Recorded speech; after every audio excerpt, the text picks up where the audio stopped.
Oi pessoal, boa tarde, eu sou a Luísa. Eu sou o André. A gente está aqui para mais um Café com Bambu e hoje a gente vai falar de um tema que vocês adoram, que tem a ver com o custo de obra. A gente vai elencar aqui para vocês quais são os 5 itens que vão determinar o valor da obra de vocês.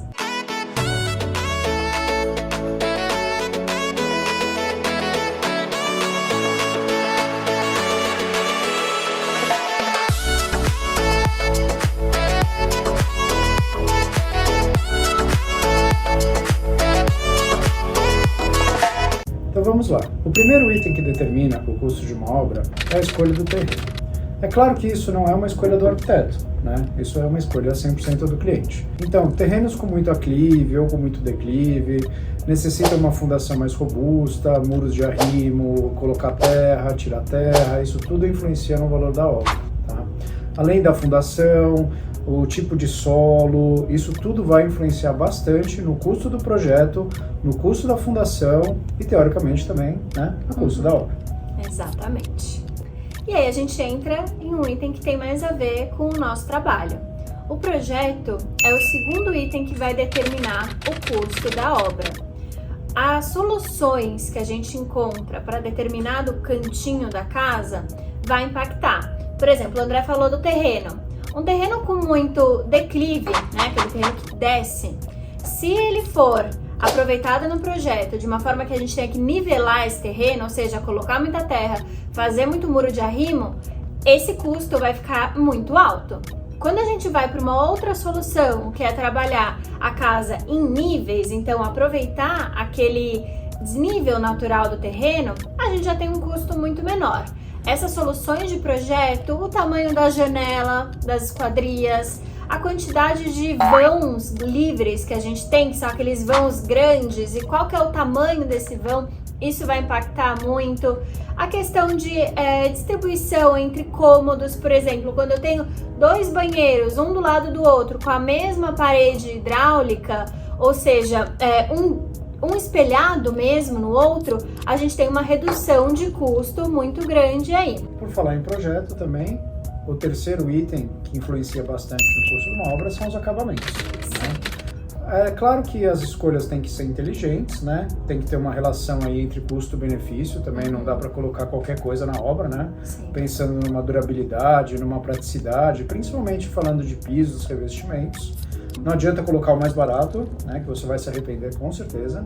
Mas Já também passamos por isso, mas também não precisa colocar um travertino romano, né? Sim. Quer dizer, precisa, né? É maravilhoso. Mas é uma diferença muito grande. Por exemplo, a gente tem um piso a partir de 30, 40 reais o metro, até 2 mil, 15 mil, 20 mil reais o metro quadrado. Então isso é uma diferença enorme. Então os acabamentos vão fazer muita diferença, então por isso o ideal é a gente ter escolhas inteligentes. E a quantidade de revestimento que a gente tem na fachada da casa, nos pisos, os banheiros, se os banheiros são todos revestidos ou só uma parte. Então, esse é o terceiro item que vai impactar muito. E aí a gente já começa a entrar numa parte que é a mão de obra.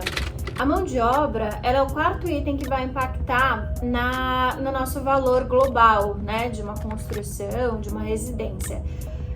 Às vezes, o barato pode sair muito caro, tá? Então, essa escolha, ela tem que ser muito estratégica. A gente tem que entender, primeiro, o que está incluso naquele valor de mão de obra que o construtor, a construtora passou. Às vezes, a gente está comparando banana com maçã, que é uma coisa que a gente não pode fazer. Então, não dá para falar que o metro quadrado, você sempre fala isso, o metro quadrado desse é muito mais caro do que esse. Por quê? Esse aqui, ele tá incluindo forro de gesso, pintura, parte elétrica. E aí tem outro que é muito mais barato, que não inclui todos esses itens, que no final vão ser cobrados à parte, ou ter que contratar uma outra pessoa para fazer, que aí vai dar uma interferência na obra. É a pior coisa, né? Porque aí o cara Sim. que fez o gesso não é o cara que fez a elétrica, aí um fica culpando o outro se dá algum problema. Isso acontece. A gente gosta de centralizar toda a mão de obra com uma equipe só. Eu acho que isso faz total sentido.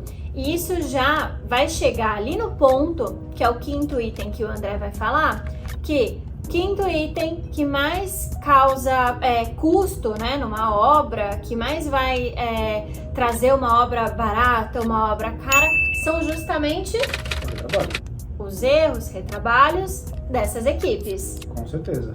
É claro que não envolve apenas a parte de mão de obra, né, no retrabalho. Sim. Envolve material, envolve tempo, envolve desperdício, né? Então tudo isso são itens que devem ser calculados também, né, no custo da obra, porque não é simplesmente, o cara pintou a parede e não ficou legal, não, eu refaço para você, não vou te cobrar nada. Mas tem o material, né, que foi desperdiçado, tem o tempo que ele vai demandar para refazer esse serviço, né? E também você vai ter que ficar esperando, né, o cara fazer isso, né? E tempo é dinheiro. É aquela famosa história que eu falei, que o barato sai caro. Então entendam quem está sendo contratado nessa mão de obra, porque o valorzinho a mais que vai ser gasto para contratar uma empresa profissional, que tenha especialização, que já tenha trabalhado, que dê garantia, que tenha um contrato bem feito, isso é muito mais barato do que contratar uma pessoa que não tem essa expertise, experiência e que não vai dar o respaldo, porque isso vai gerar muito retrabalho, muito erro e muito problema, além de um estresse desnecessário, né? Então, eu acho que um dos itens mais importantes numa obra é ter a responsabilidade técnica, né? Sim. Ter um engenheiro responsável acompanhando a obra. Acho que esse é um dos itens mais importantes para não ter nenhum problema durante a obra. Porque é isso que vai dar a garantia. Então existem vários trabalhos ao longo de uma obra que exigem a responsabilidade técnica. Não é só a responsabilidade técnica pela obra em si, que é dado pela construtora. Além disso, existe a do projeto, que é dado por nós, do escritório de arquitetura e engenharia que fez os projetos. Existe responsabilidade técnica para quem fez a topografia, então o topógrafo tem que emitir uma ART do trabalho dele. Existe a responsabilidade técnica da sondagem, que vai fazer a perfuração do terreno e dar o tipo de solo. Então tudo isso vai dando segurança e documentação para vocês terem uma obra tranquila e não terem problema daqui a um tempo. Só uma curiosidade, existe a responsabilidade técnica até de envidraçamento de fachadas em prédios, para vocês verem como é importante. Porque qualquer problema que der depois, o cliente, né, que não tem nada a ver com aquela instalação, ele tá seguro e protegido. Exatamente. Pessoal, muito obrigada pelo tempo de vocês. Na semana que vem a gente volta com mais um Café com Bambu, trazendo muita informação sobre obra, projeto e tudo que vocês quiserem. Comenta aqui se vocês gostaram, se quiserem que a gente traga outro tema, e se inscrevam, mandem para os amigos, porque a gente está aqui se esforçando bastante para trazer, para trazer um conteúdo legal para vocês. Até logo, pessoal. Tchau, tchau.